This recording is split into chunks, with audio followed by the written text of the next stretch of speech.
Number 3, Quran की 71 number सूरा का नाम सूरा नूह है।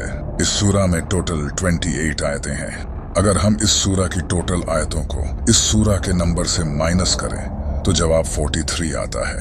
और यहीं से चीजें इंटरेस्टिंग होती हैं। कुरान में हजरत नूह अलैहिस्सलाम का नाम भी 43 दफा आया है। और सिर्फ यही नहीं, इस सूरा के बाद भी बिल्कुल 43 ऐसी सूरा आती हैं जिनमें हजरत नूह अलैहिस्सलाम का जिक्र नहीं है। और इस सूरा से पहले भी 43 ही सूरा आती हैं जिनमें भी हजरत नूह अलैहिस्सलाम का जिक्र नहीं है। लेकिन क्या आपको पता है कि कुरान में टोटल कितनी ऐसी सूरा हैं जिनमें हजरत नूह अलैहिस्सलाम का जिक्र है? 28, जितनी कि इस सूरा में टोटल आयात हैं। अगर हम इस नूह लफ्ज को देखें तो ये नूह लफ्ज इन 3 लफ्जों से मिलकर बना है। और कमाल की बात यह है कि कुरान में हजरत नूह अलैहिस्सलाम के नाम का सबसे पहली बार जिक्र भी कुरान की 3री सूरा में किया गया है। और जिस आयत में जिक्र है, इस आयत का नंबर भी 33 है। सुभान अल्लाह। नंबर 4, अगर मैं आपको कहूं कि कुरान में अर्थ की एज भी बताई गई है तो आप यकीन नहीं करोगे।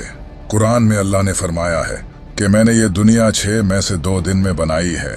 नासा के अकॉर्डिंग ये यूनिवर्स 13.7 बिलियन ईयर्स पुराना है। यूनिवर्स की इस एज पर बहुत से साइंटिस्ट्स बिलीव करते हैं। अगर हम इसका 26 निकालें तो इसके मुताबिक जमीन की एज 4.5 बिलियन ईयर्स बनती है, जो कि नासा के मुताबिक अर्थ की एक्चुअल एज है।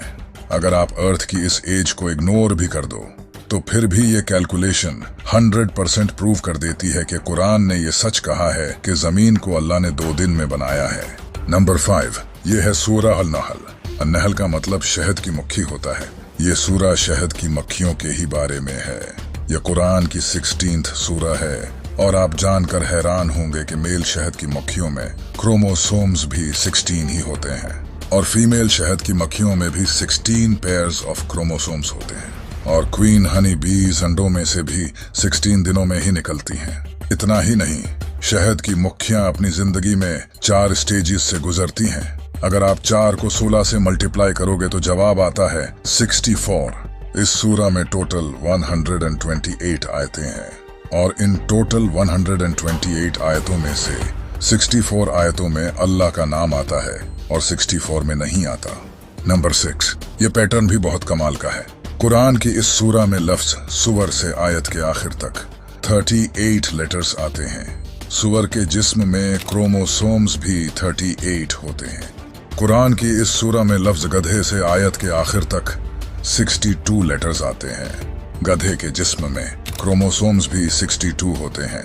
कुरान की इस सूरा में लफ्ज कुत्ते से आयत के आखिर तक 78 लेटर्स आते हैं। कुत्ते के जिस्म में क्रोमोसोम्स भी 78 होते हैं। नंबर 7, कुरान की सूरा अल-बकरा में अल्लाह का फरमान है कि हमने तुम्हें वसत उम्मत बनाया। वसत का मतलब होता है बीच या फिर दरमियान। इस सूरा में टोटल 286 आयत हैं। ये आयत इस सूरा के बिल्कुल दरमियान में है, बिल्कुल मिडल में। जैसा कि जो इस आयत का कॉन्टेक्स्ट है, हमने तुम्हें वसत उम्मत बनाया। नंबर 8, कुरान की इस आयत में अल्लाह ने फरमाया है, क्या हमने इसकी 2 आंखें नहीं बनाई? इस आयत में इन 2 लफ्जों पर गौर करो। आइन का लफ्ज इस एक आयत में 2 बार आया है और अरबी में आइज का लफ्ज एन से ही बनता है। यहाँ आइन का लफ्ज 2 बार